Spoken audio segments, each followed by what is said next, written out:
Hello guys, it is Brooklyn from The Conscious Cook, and if you're following me, you probably know me better for my plant-based cooking, my health conscious cooking, just all things food I'm obsessed with. And so I hope if you're following, that is why you're following too. But today we're out of the kitchen, as you can see, and I really wanted to take you guys kind of behind the scenes of some of the other things I love doing, and this especially relates to my love of gardening. And I have to be honest here, for a few years I've lived in an apartment and we didn't have really much of a garden. We had a bit of a pot, a container garden, which I will show you soon. But now that I'm back in a house, I really want to take you through how I'm growing everything and just all of my collection of trees, fruit trees, plants, what I'm growing right now.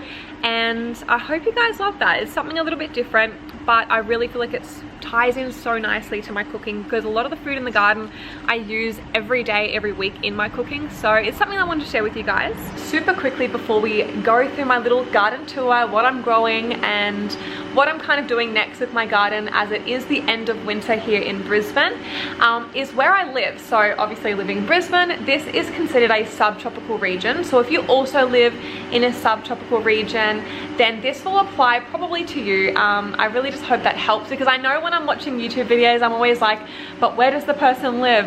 Is this advice something that I can apply in my garden as well? So that's something that I wanted to just mention straight off the bat, because I know it's super helpful for me, so I hope it is for you guys too. But yeah, let's go have a look. Okay guys, this is the main veggie patch. We've actually got some sun now and we haven't for probably like a week, so I'm really excited to be sharing this with you guys. So this side here, and sorry if there's noise in the background, I think someone's doing some like renovations. So I think here we have silver beet. So all of this is looking super lush and it's actually growing quite well in shade. And if you're someone who struggles to get sun in your garden, growing something like silver beet is one of the few plants that actually does not mind growing in part shade. That's just my experience with it, but it does really well. And I'm going to show you some even bigger ones that I have over here. These are some cos lettuces. So they're actually doing quite well. Some kale. These are some tomatoes. These are actually not mine, but they've got heaps of growth with all this recent rain. Down here as well are my beetroots. There's kind of a little bit of a mix in this garden. So as you can see in here, they're like little baby beets. I think this is actually one of my, I think that's one of my bright light silver beets. So you can get some beautiful like ruby red ones, some yellow ones. I've also got another beet back there. I love the golden beets. They're one of my favorite to actually grow, but I haven't had a lot of luck getting significant root growth recently. So I don't know if that's because of the soil. They do obviously need to be boosted with nutrients. I've been adding phosphorus and potassium in here, as well as like seaweed solution, just as a general vitamin. And I also have these candy striped beets down in here as well, which are so stunning. If you have a Google of these ones, they have like stripes all in the center, so they're so gorgeous in like a salad. These are my silver beets. They're kind of out of control, as you can see. They're very, very big. I mean, that's my hand. They're huge.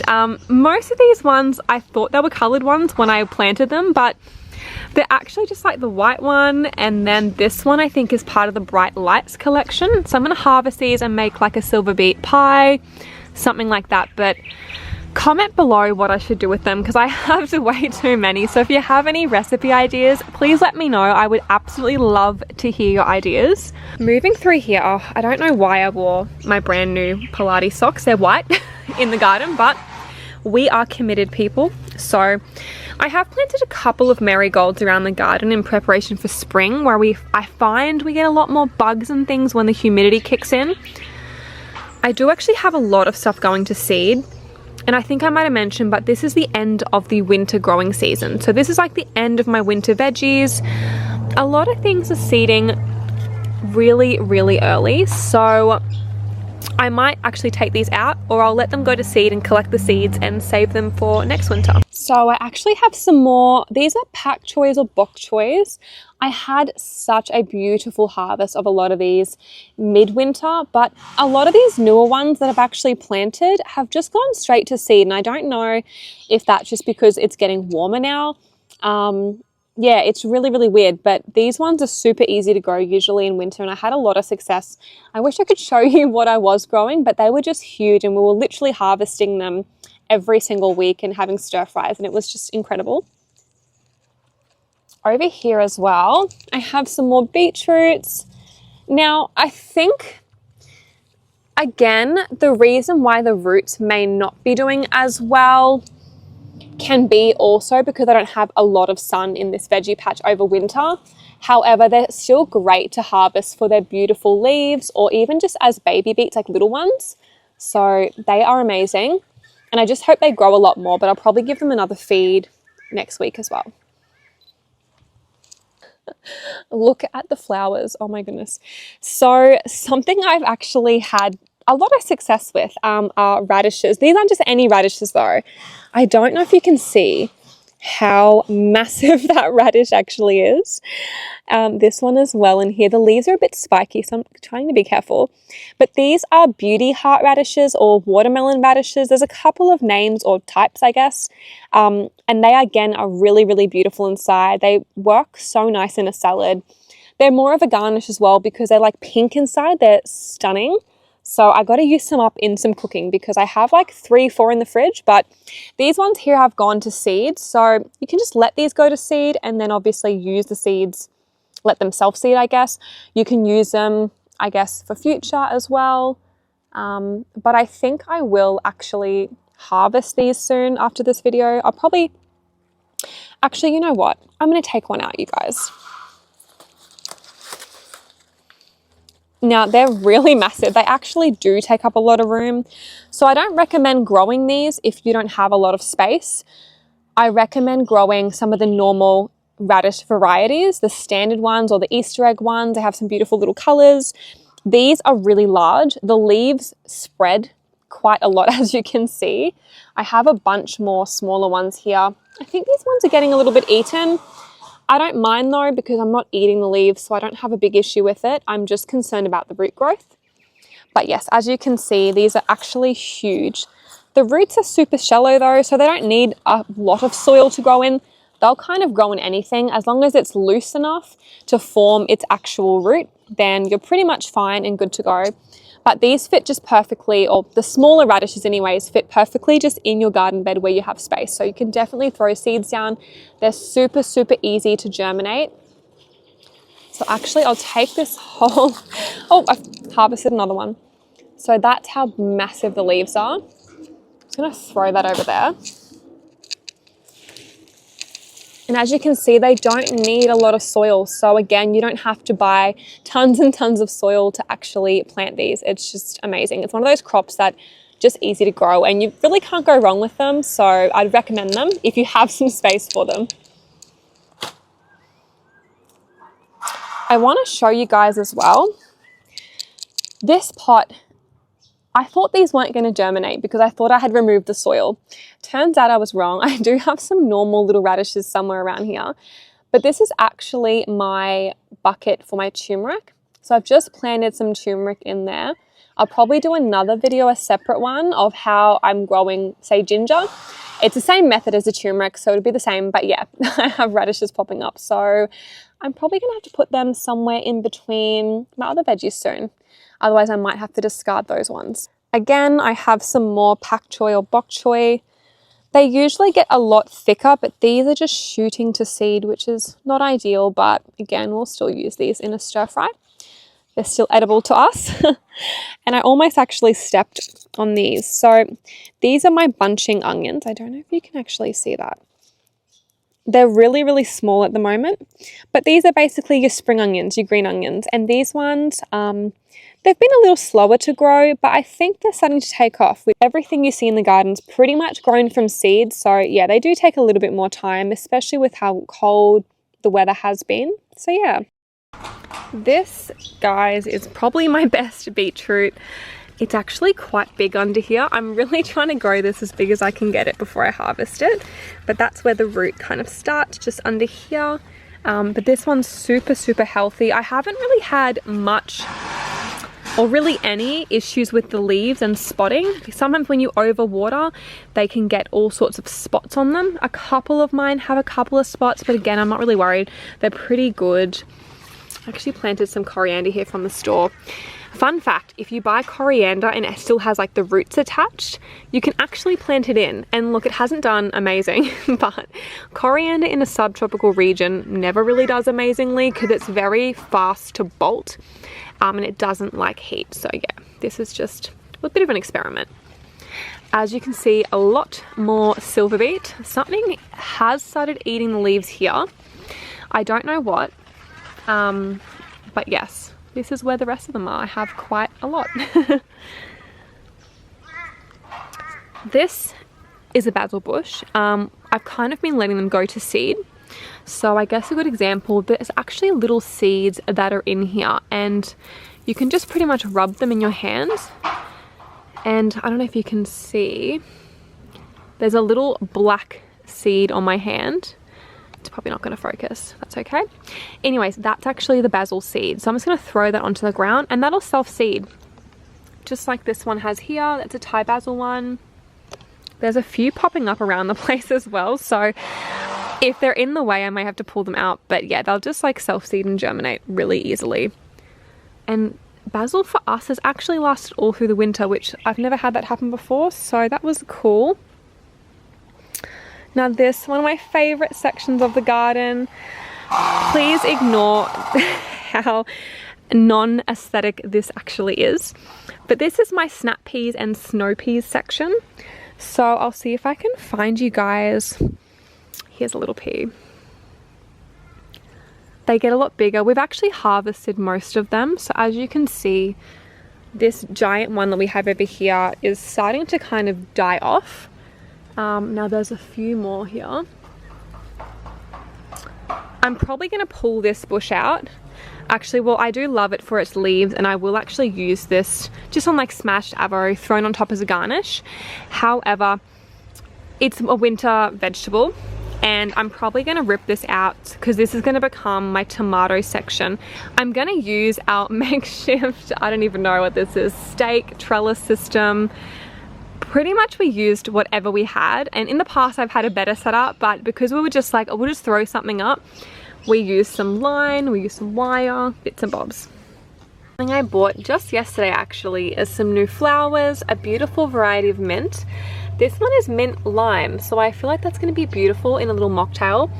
But anyways, these flowers not only are kind of, some of them are classed as pollinators, so these are great to have in the garden to attract bees to pollinate some of your items that might need to be, but also we have some marigolds, which is just great to prevent a lot of like bugs, diseases and stuff from attacking your plants during spring and summer, or the growing period, I guess. Calendulas, these are fabulous. I really love them. They get a lot bigger than this though, so they may be small now, but they grow into a huge bush, each of those. But I'm probably going to plant these in either a grow bag or in between my spring/summer garden bed. So yeah, we'll see how we go. I think I'll probably put some of these ones with my tomatoes and go from there.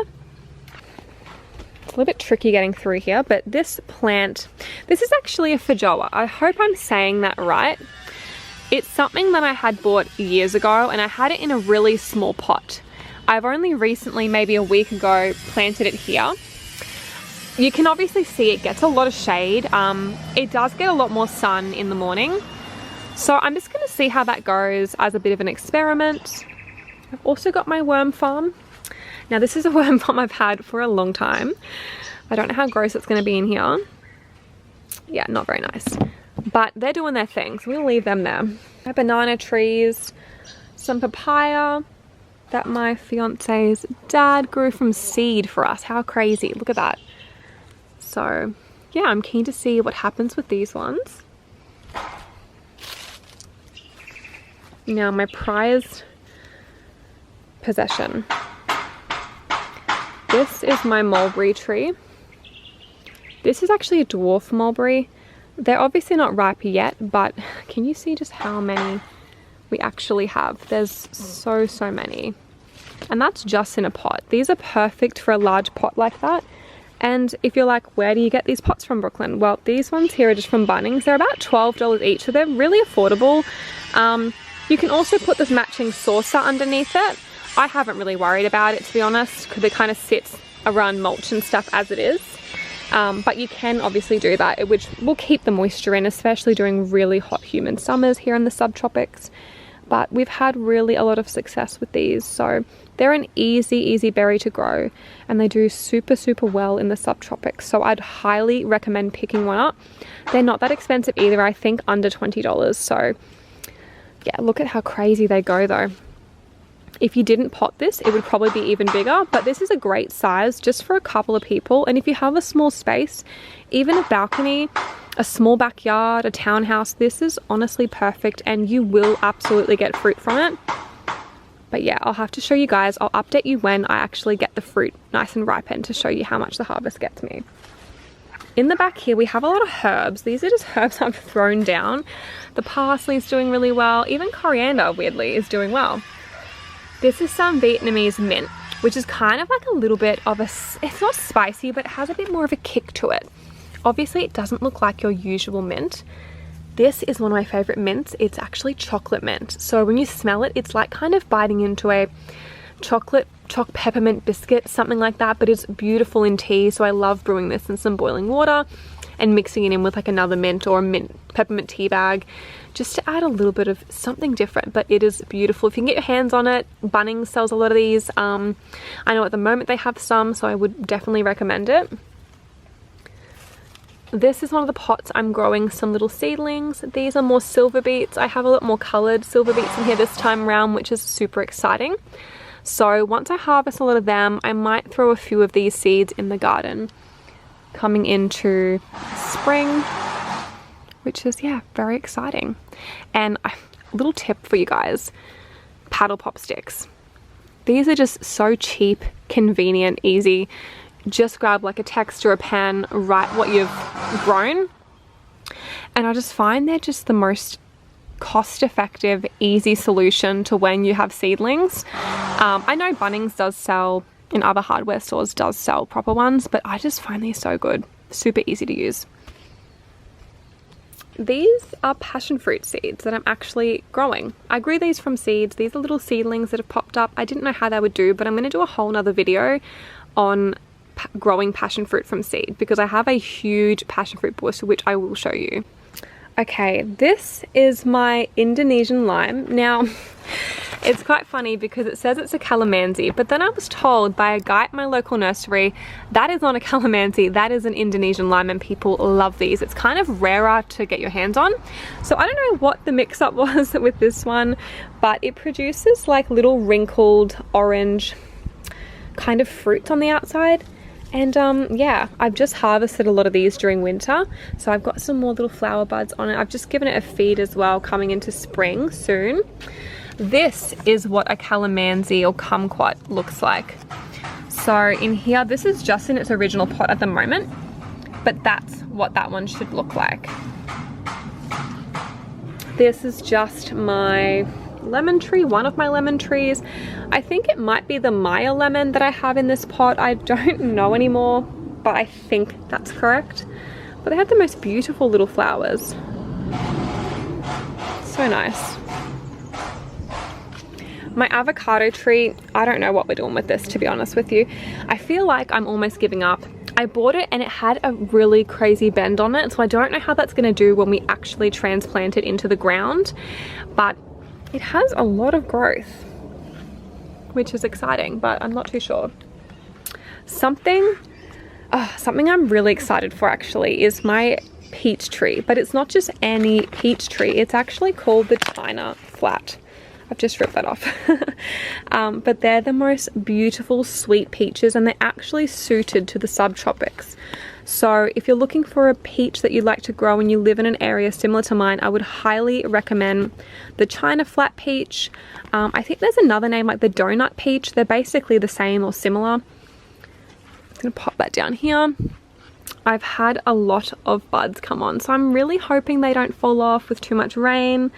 But the pollinators have been, the bees have been around, And I have so many little peaches, which is so exciting because the previous years I've had 1 or 2 and they've just fallen off with too much rain or the birds have got them. But it's just looking very, very lush. So I've been feeding this one with some phosphorus, which really helps with budding and fruit production, which is kind of what you want. So yes, I think it's doing really well after I've fed it, which I've kind of neglected it, to be honest, for the last couple of years. So I'm just very excited to see, yeah, to see it all come together. This is a grow bag that I've recently bought just from Bunnings. I don't know what I'm going to do with it just yet. I'll keep you guys posted on what I do with that one. I might grow some potatoes in here. I might grow a tomato and try it out, a determinate tomato. Not too sure, but this is my little blueberry plant. I've had this for a few years now actually, and I've got a lot of new blueberries coming up, which is super exciting for me. But a hot tip with blueberries, they love an acidic soil. So if you plant these in a normal range, a normal pH, they don't do well. So using fertilizer that's typically for azaleas or roses does wonders for this plant. So it's really recommended if you're putting it in a pot. Obviously get something that is a potting mix specifically curated for roses, azaleas and those types of plants that really love acid in the soil. They thrive on. Hello, Puss Puss. Kiara? Hey, Puss Puss.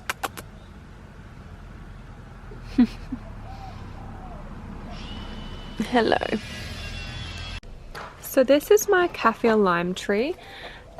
This I've had for like 7 years. It's still hanging on, and it's in the exact same bucket. So it goes to show you can do container growing, but you do have to feed the plants because all they're relying on is literally what's in that container.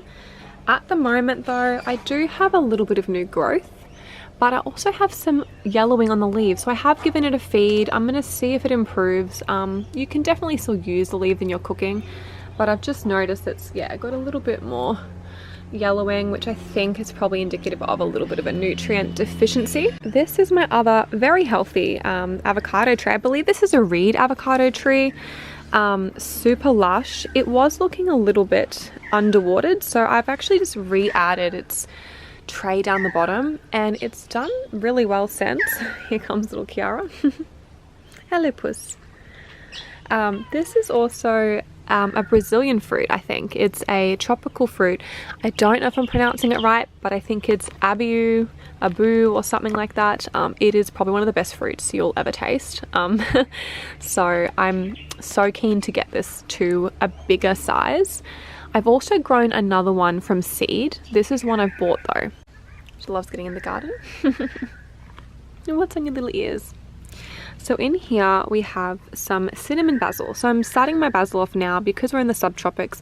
I don't need to wait as long as maybe a temperate or a cold region to start, I guess, germinating more of the summer herbs and fruits and veggies. So these are already popping up with no greenhouse, nothing. I just sit them out in the bucket and they seem to do okay. This is a dark opal basil, I believe.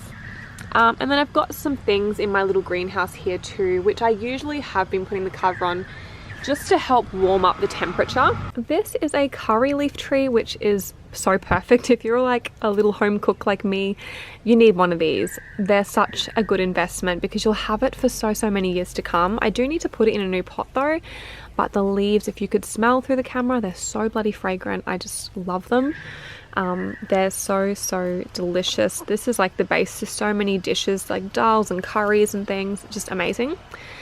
This is a lemon myrtle. I used to have one, but I didn't water it and it just died, which is a real shame. But I also love using these leaves for tea. So especially ones that are a bit more mature down the bottom, they're a bit harder.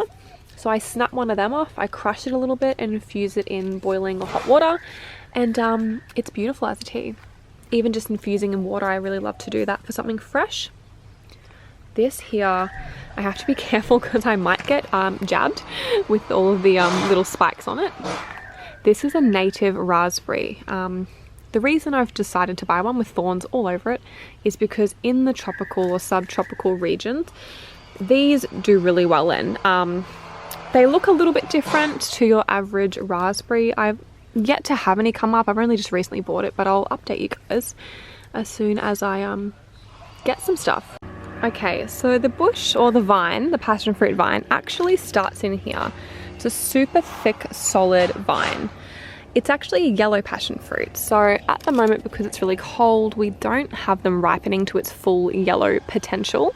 A few have, but it goes all the way up here. It goes all the way across to my dragon fruits, which I'll show you a little bit of over there. But I think I want to give you guys a totally separate video for my dragon fruits because that's just a whole different thing. So here's another one that I've just found in the back. Not as green, but still not amazing. You can still kind of eat them like this. I don't mind freezing them in this state. They're just a little bit more on the tangy, sour side, but to be honest, we've still been using them. So as I mentioned, I have a lot of dragon fruits. This is actually a spiky version. It's the yellow version.